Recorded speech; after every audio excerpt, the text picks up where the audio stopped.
Hi everyone and welcome to Techbastian. As we know, Xiaomi seems to not get tired of making phones. While others presented 2 series a year, Xiaomi has us used to much more, always targeting different segments, whether it is on the premium or accessible market. And today we have to review the new members of the Mi family, which we saw for the first time in the Mobile World Congress in Barcelona this year. The Mi9 are making it to the global market. We have the Mi9, the Mi9T, and the Mi9 SE. Three phones full of things to offer. We start as usual for the design.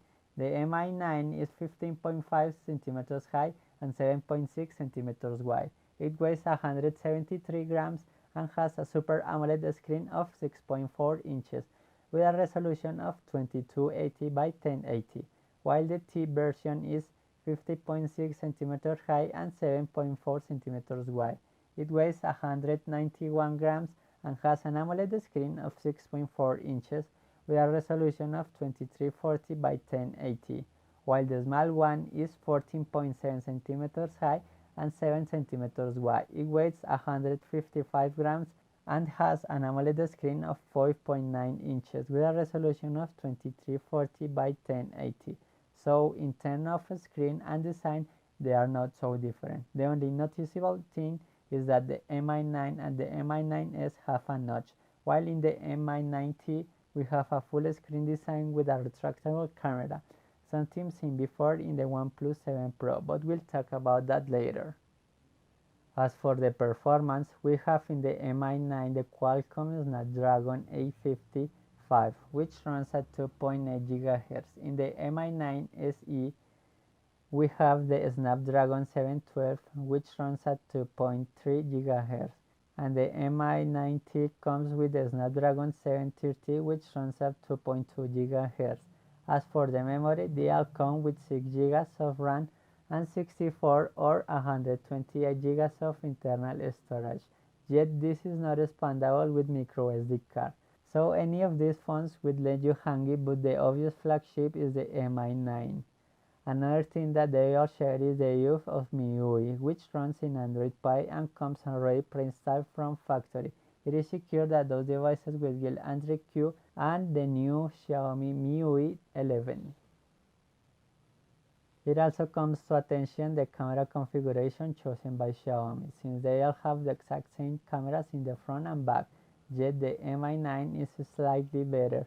So in the front, the Mi9 has 20 megapixels aperture f2.0, while the Mi9T and Mi9 SE have a 20 megapixels aperture f2.2, something only noticeable in low light conditions.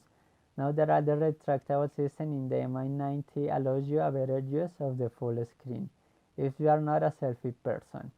In the back we have in the Mi9 a 48 megapixels aperture f1.7, telephoto of 13 megapixels aperture f2.2, and an ultra-wide angle of 16 megapixels aperture f2.2, while in the other two comes also with 3 cameras, but slightly different as we see.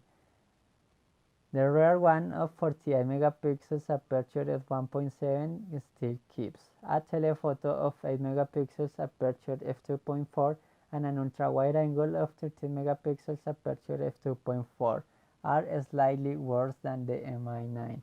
So as we see in the sample images, the differences are not noticeable only in the zoom or details or low light conditions. Will make better on the Mi9. They all have 4K video recording, optical zoom of 2 times and digital of 10 times, optical image stabilizer, and super slow-mo at 960 frames per second.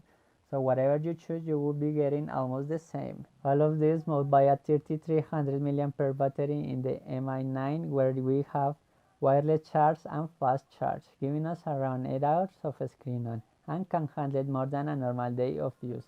In the Mi9T, we have a 4000 mAh battery.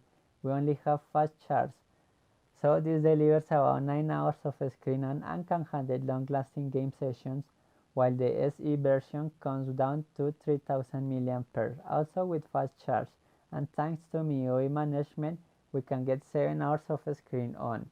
In the extras, we have the fingerprint scanner underneath the screen.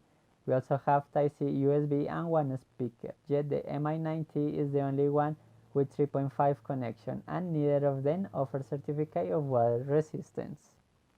After this short review, we can see that any of them comes with higher than the others. Whether you choose to have a better experience and performance on the Mi9 due to its better processor and cameras, or that you want to take advantage of a full screen design and a huge battery to play all day long in the Mi9T, or a smaller version of all of these in the SE version, yet not missing much of the others. With all of this information and keeping in mind that they are also making it to Indian market soon, we see that the Mi9 is 4,500 euros, 3,000 yuan, and an expected price of 32,000 rupees.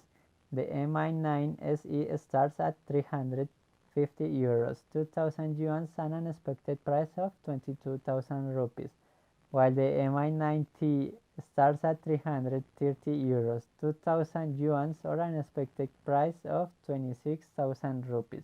So you have time to save money to make sure you get one of these as soon as they hit the Indian market. And if you are in China, make sure to find a good deal there.